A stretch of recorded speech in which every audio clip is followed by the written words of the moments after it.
I used to be a young surveyor. I know that's hard. That's hard for some of you to believe, but it's true. I was a young surveyor once, had a full head of hair, didn't have any forehead wrinkles.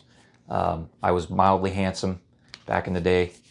So when I was young, a young surveyor, we regularly worked on a local university campus. So the company that I worked for did a lot of engineering and design work for this particular university.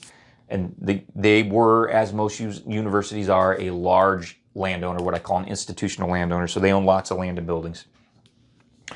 And so I would, every couple months, 2 or 3 months, I was out at the campus surveying for some kind of project. And usually that work included doing what we call utility dips. So some surveyors call them measure downs. And that's where we pop the lid on a manhole or a storm drain structure, and we measure the distance from the rim down to the invert of the pipe so the engineer can figure out what the pipe elevations are. And so, every time I was out at the campus, we were usually doing dips. And I remember during a field survey, one of the field surveys, I realized that we were surveying and dipping a manhole that I had surveyed and dipped a couple years before. And I was like, this is stupid. Why are we doing this? I remember we were here at this manhole a couple years ago. We've already have this information. We have this data. So I went back to the office, and you got to remember I was young. I was a pup. I was in my early 20s. But I went back to the office and I talked to the civil engineer that supervised most of the work at the campus. And I said, hey, how long have we been working out here at this university? He said, oh, we've been working out here for 60 years. He says, I've been working out here for 20 years, and my dad was an engineer. He was working out here before that. And I said, hey, have we ever considered using the GIS to track our survey data? I said, at least the information on the utilities. Like, I was out today dipping some manholes, and I know we dipped them a couple years ago for this other project we did around the corner, and like, it seems like a waste of money. We should be keeping track of. We should be keeping track of all the survey work that we do out here. And the engineer's like, you're just a kid. You don't know what you're talking about. He said, the client's never going to pay us for that. I don't even know what a GIS is. Like, just go dip your manholes and do what you're told. So I'm, okay, I was in my early 20s. Like, all right, I'll just do what I'm told then. But it seemed silly to me at the time, I remember.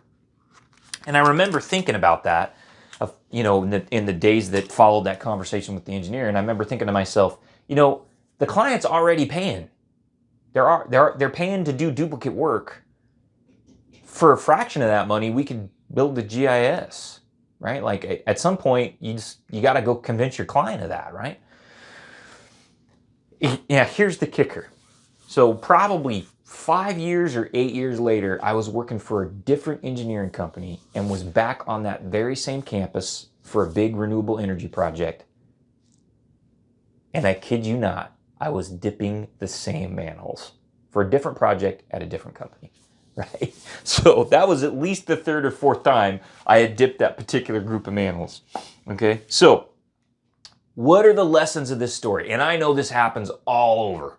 It happens all over the United States, right? So what do we learn from this story? Digital twins have been getting a lot of hype lately. That's this idea that you have, a model of the real world on your computer, and it's been getting a lot of hype. But, surveyors and civil engineers have had the ability to achieve the same kind of benefits you get with a digital twin for decades, right? And it just comes down to good data management practices, right? Being organized with your data. And we can deliver all those benefits. We have the tools to do that.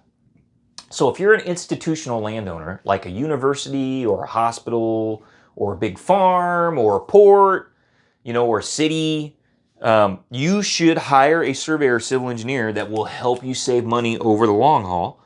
And you need to hire a civil engineer or a land surveyor that's what I call GIS literate, right? You need to hire a surveyor that knows how to work with GIS. At a minimum, that surveyor needs to be able to get you the data from their survey in a format that's what I call GIS editable or GIS digestible, right? You want to get that survey data into a GIS. So when should you pay a land surveyor to dip the same manhole twice? Almost never. You should almost never pay for that. If you're paying a surveyor to dip the same manhole twice, that means somebody isn't being a good steward of your money as a client, and you need to fix that problem.